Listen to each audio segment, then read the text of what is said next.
satu negara penghasil sampah terbesar yang mengeluhkan sampah mencapai lebih dari 64 juta ton per tahun. Selain asin, air lain ini juga menyebabkan gatal gatal. Pengelolaan Warga pun berharap Pemprov DKI Jakarta dapat mengambil tindakan untuk mengatasi. Di sini saya akan membahas singkat tentang pencemaran tanah. Seperti yang kita ketahui, tanah merupakan salah satu komponen alam yang sangat penting dalam kelangsungan hidup setiap makhluk. Namun, masih ada saja orang yang merusak dan menggunakan tanah hanya untuk kepentingan sesaat, tanpa memikirkan apa yang akan terjadi pada masa yang akan datang. Tanah yang digunakan secara sewenang-wenang akan menyebabkan pencemaran tanah. Pencemaran tanah sendiri ialah suatu keadaan di mana bahan kimia buatan manusia masuk dan mengubah lingkungan tanah alami. Ketika suatu zat berbahaya atau beracun telah mencemari permukaan tanah, maka pasti dapat menguap, tersapu air hujan, atau masuk ke dalam tanah. Pencemaran yang masuk ke dalam tanah kemudian mengendap sebagai zat kimia beracun di tanah. Zat beracun di tanah tersebut dapat berdampak langsung pada kehidupan manusia ketika bersentuhan atau dapat mencemari air, tanah, dan udara di atasnya. Penyebab pencemaran atau polusi tanah terdiri dari dua sumber utama, yaitu penyebab antropogenik atau buatan manusia dan penyebab alami. Yang pertama yaitu polutan alami atau penyebab alami. Proses alami dapat menyebabkan akumulasi bahan kimia beracun di dalam tanah. Jenis kontaminasi ini hanya tercatat dalam beberapa kasus, seperti akumulasi tingkat perklorat yang lebih tinggi di tanah di gurun Atacama. Ini sejenis akumulasi yang murni terjadi karena proses alami di lingkungan gersang.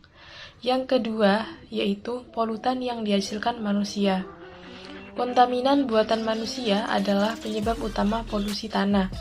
Ia terdiri dari berbagai macam kontaminan atau bahan kimia, baik organik maupun anorganik.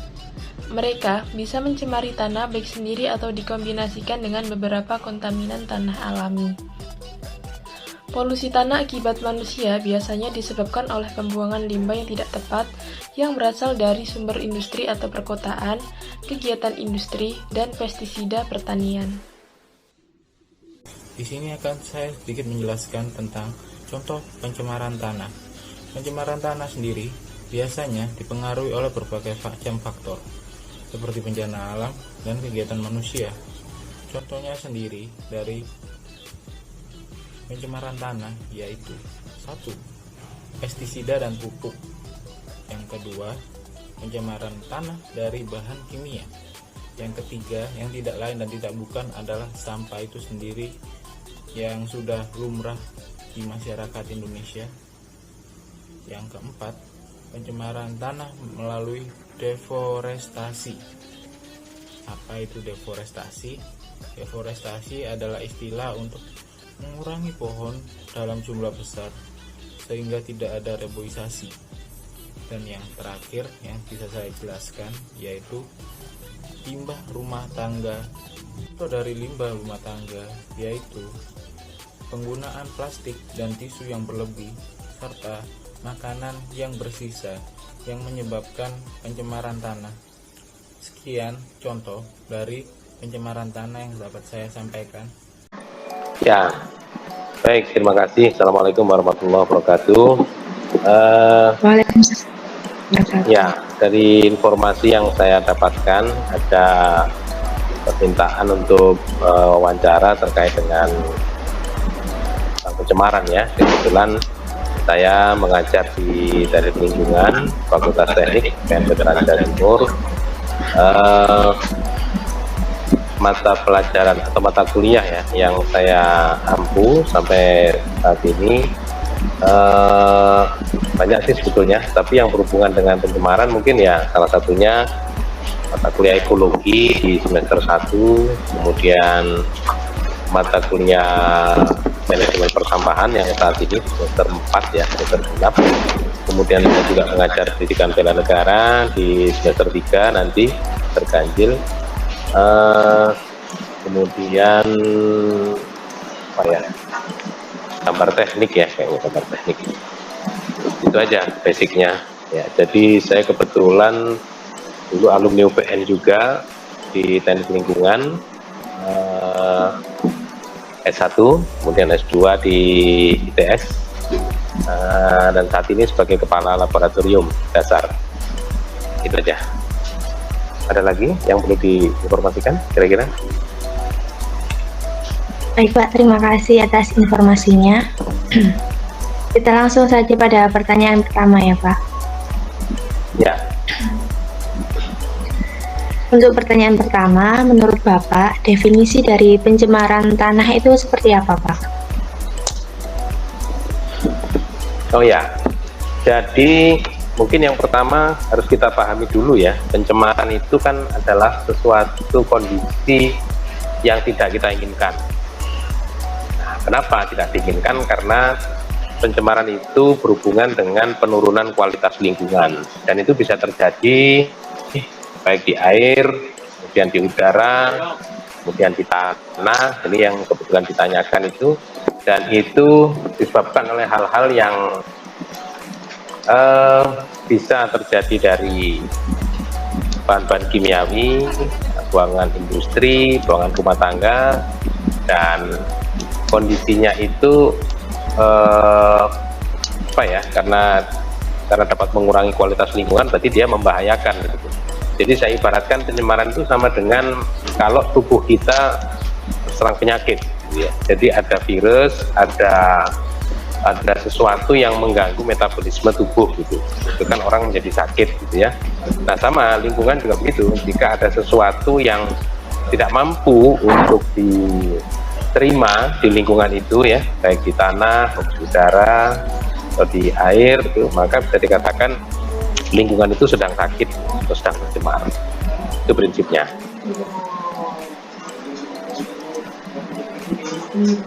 Bisa dipahami ya? Ya Pak, bisa Pak. Berarti kan pencemaran lingkungan itu ibaratkan seperti penyakit yang menyerang tubuhnya manusia gitu ya Pak? Ya, bagus seperti itu. Untuk pertanyaan kedua, apakah bisa Bapak jelaskan contoh pencemaran tanah yang paling sering terjadi di Indonesia itu seperti apa? Kalau tanah ini mungkin lebih ke kondisi daerah tertentu ya. Jadi barangkali misalnya di daerah bekas pertambangan, kemudian bekas galian, kemudian di kondisi tanah yang sempat diteliti juga oleh beberapa mahasiswa itu di daerah tempat pembuangan sampah ya. Jadi karena ada rembesan air yang masuk ke dalam tanah, atau kita sebut dengan infiltrasi, itu sehingga ada kandungan-kandungan tertentu yang tidak kita inginkan itu ikut masuk dalam tanah. Jadi di daerah-daerah itulah sepertinya yang terjadi. Kalau di daerah sekitar ya, mungkin di pemukiman atau di rumah tangga bisa saja terjadi gitu. Kalau misalnya proses pembuangan misalnya limbah rumah tangga, contohnya apa misalnya ya, kita deterjen misalnya ya, atau minyak yang tidak terpakai buang ke tanah itu, ya tentu dia akan masuk ke dalam tanah dan mengurangi atau mempengaruhi kandungan yang ada di dalam tanah itu kira-kira. Baik Pak, terima kasih. Untuk pertanyaan ketiga, apa peran serta Bapak dan mahasiswa teknik lingkungan dalam mencegah pencemaran tanah?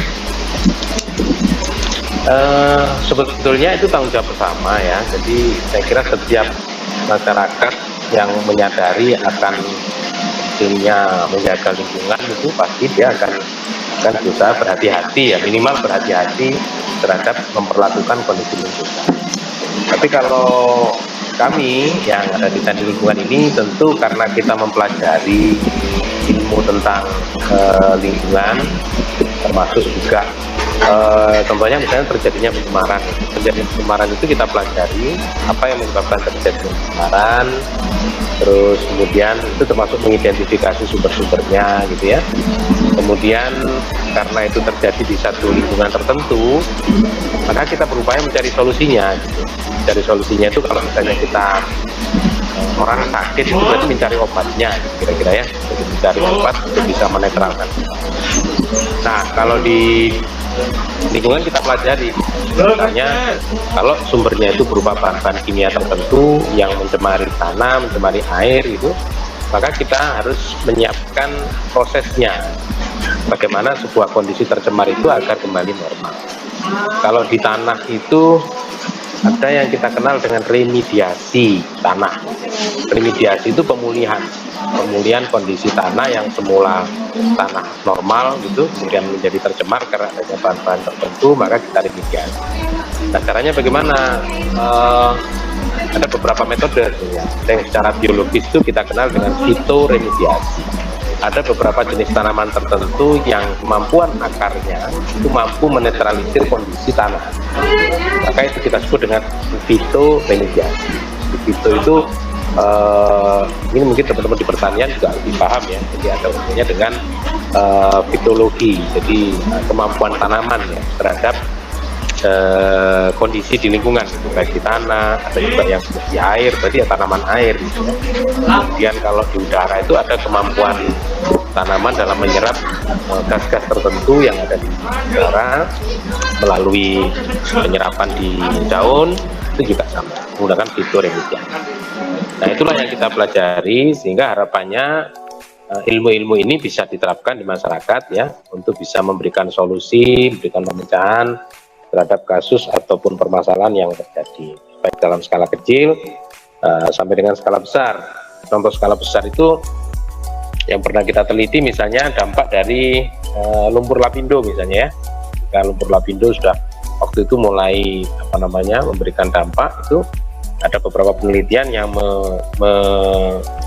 mengevaluasi kondisi tanah di sekitar terjadinya luberan lumpur itu gitu. Ternyata di situ tanahnya juga sudah tidak layak karena banyak mengandung hidrokarbon, mengandung bahan-bahan minyak yang tidak dibutuhkan. Itu kira-kira peranannya. Baik Pak, terima kasih atas jawabannya. Untuk pertanyaan terakhir, bagaimana Bapak memberikan teladan atau pembiasaan kepada mahasiswa dalam mencegah pencemaran tanah? Ya, karena kita mempelajari itu ya, tentunya kan di dalam materi yang kita berikan itu senantiasa juga memberikan contoh ya, memberikan sebuah gambaran gitu. Selain ilmu yang kita pelajari ya harusnya memang kita juga bisa punya peranan. Sebetulnya ada satu mata kuliah ya yang khusus untuk ini, itu di TL itu ada namanya PKSDT, pengelolaan kualitas sumber daya tanah. Jadi di situ dipelajari bagaimana kondisi tanah-tanah yang sudah terlanjur tercemar itu dan upaya-upaya pemulihannya. Sehingga sambil menjelaskan, tentu masing-masing dosen pengajar itu mengharapkan bahwa kita karena mempelajari ilmu ini, nah, kita harus bisa memberikan contoh, bisa menjadikan teladan, dan kita bisa menyelesaikan permasalahan jika ini terjadi. Kalau harapan-harapan di dalam keseharian ya tentu ya setiap tidak hanya di bidang tanah gitu. Kalau di teknik lingkungan itu di awal-awal mahasiswa masuk itu diberikan semua pemahaman ya, doktrinasi terkait dengan kondisi lingkungan sekitar ya, mulai dari lingkungan sekitar rumah tinggal sampai yang lebih besar lagi. Bahkan core kita ya, arah keilmuan kita itu nanti kepada industri gitu. Tahu bahwa industri itu juga punya potensi dalam hal menghasilkan bahan-bahan buangan yang bisa menghasilkan pencemaran. Saya kira seperti itu. Termasuk bidang-bidang kegiatannya ya. Mahasiswa itu kan seringkali mengadakan kegiatan yang di dalamnya ada kampanye terkait dengan kesadaran lingkungan ya, baik yang tentang sampah, tentang air bersih ya, tentang lain sebagainya. Saya kira melalui itu, penghijauan dan sebagainya. Baik Pak, terima kasih untuk wawancaranya. Itu pertanyaan terakhir. Kami mengucapkan terima kasih yang sebanyak-banyaknya untuk wawancara kali ini dan memohon maaf apabila dalam wawancara ada kata-kata yang kurang berkenan dan mohon maaf telah mengganggu waktu Bapak. Terima kasih, Pak. Oke, ya, sama-sama. Ya, sukses ya. Iya, Pak. Terima kasih sekali lagi. Assalamualaikum warahmatullahi wabarakatuh. Selamat pagi. Perkenalkan, saya Alivia Siska Yuliana dari Prodi Ekonomi Pembangunan semester 2 UPN Veteran Jawa Timur. Saya mengucapkan terima kasih atas kesediaan Anda untuk wawancara kali ini. Wawancara kali ini kita akan membahas tentang pencemaran tanah. Sebelum itu, saya persilakan Anda untuk memperkenalkan diri terlebih dahulu. Ya, terima kasih. Perkenalkan, nama saya Adinda Bila Wisuma, saya dari Poltekkes Kemenkes Surabaya, jurusan Kesehatan Lingkungan. Baik, langsung saja pada pertanyaan pertama. Untuk pertanyaan pertama, menurut Anda, apa dampak yang telah dirasakan dari pencemaran tanah oleh masyarakat? Baik, pencemaran tanah yang ada di masyarakat dapat menyebabkan pada 3 bidang, yaitu bidang kesehatan, ekosistem, dan juga bidang pertanian. Di bidang kesehatan, misalnya yaitu pada penumpukan karsinogenik yang ada pada makhluk hidup di sekitarnya dikarenakan zat kromium yang ada di pestisida. Yang kedua yaitu bidang ekosistem, yang mana tanah merupakan bahan yang sangat sensitif dan kandungannya itu sangat mudah berubah. Dan jika kandungannya sangat mudah berubah, itu akan mempengaruhi metabolisme organisme yang ada di dalamnya dan akan mengakibatkan pemutusan mata rantai makanan. Yang ketiga yaitu pada bidang pertanian. Di bidang pertanian ini, jika tanahnya tersemprot oleh zat DDT yang ada pada pestisida, maka tanahnya itu akan sangat sulit ditanami. Seperti itu. Baik, dan untuk pertanyaan yang kedua, bagaimana respon mahasiswa setelah dosen memberikan ajaran, teladan, pembiasaan dalam perilaku mengenai pencemaran tanah? Setelah mahasiswa mendapatkan pengajaran tentang pencemaran tanah, mahasiswa lebih menerapkan pada perilaku yang pada kehidupan sehari-harinya, misalnya yaitu tidak menyemprot bahan pestisida berlebihan pada tanah. Seperti itu. Baik, dan untuk pertanyaan yang ketiga, di lingkungan tempat tinggal saya masih banyak terjadi pencemaran tanah. Contohnya penggunaan pestisida yang berlebihan. Penggunaan bahan kimia ini sering dilakukan pada industri pertanian, perkebunan, dan kehutanan. Mengapa hal tersebut bisa terjadi? Menurut saya itu dapat terjadi karena petani sendiri belum mengerti atau belum memahami bahaya yang diakibatkan oleh bahan pestisida. Dan untuk pertanyaan yang keempat, dalam kasus pencemaran tanah ini, siapa yang paling bertanggung jawab? Menurut saya semuanya bertanggung jawab dalam kasus pencemaran tanah ini. Misalnya seorang yang mengetahui tentang bahaya yang akan ditimbulkan dari pestisida itu bisa memberitahu pada petani atau seseorang yang bisa menimbulkan pencemaran tanah tersebut, dan seseorang yang berisiko menimbulkan pencemaran tanah ini bisa mencari literasi tentang timbulnya bahan kimia yang ada di pestisida yang akan berakibat pada pencemaran tanah tersebut. Baik, saya sangat mengucapkan terima kasih yang sebanyak-banyaknya atas jawaban-jawaban yang luar biasa tersebut dan memohon maaf telah mengganggu waktunya. Baik, wassalamualaikum warahmatullahi wabarakatuh. Kesimpulan yang bisa kita peroleh yakni pencemaran tanah merupakan suatu keadaan di mana bahan kimia buatan manusia masuk dan mengubah lingkungan tanah alami. Ada 2 pencemaran tanah, yaitu yang disebabkan oleh faktor alam dan oleh kegiatan manusia, misalnya pembuangan limbah pabrik yang tidak tepat. Dari 2 penyebab ini, kegiatan manusialah yang paling berpengaruh terhadap kerusakan tanah. Penggunaan pupuk atau pestisida kimia yang berlebihan, limbah pabrik, limbah rumah tangga yang berupa sampah plastik, semua itu dapat merusak ekosistem tanah. Ada beberapa cara untuk mencari solusinya. Misalnya apabila terjadi pencemaran zat tertentu, kita bisa melakukan proses remediasi tanah untuk memulihkan kondisi tanah ke keadaan semula. Lalu siapa yang bertanggung jawab terhadap ini semua? Ya, kita semua bertanggung jawab dalam masalah ini. Terutama kita sebagai mahasiswa bisa memberi literasi kepada masyarakat sekitar, misalnya kepada para petani mengenai penggunaan pestisida yang benar. Kita juga sebagai mahasiswa ekonomi pembangunan yang ingin membuka usaha harus memperhatikan limbahnya. Di dalam hal ini, pendidikan kewarganegaraan di universitas sangatlah penting, karena untuk membentuk moral dan pola pikir mahasiswa untuk mencintai lingkungan sekitar dan masyarakat, dan juga untuk sebagai bentuk cinta tanah air untuk meningkatkan kehidupan masyarakat.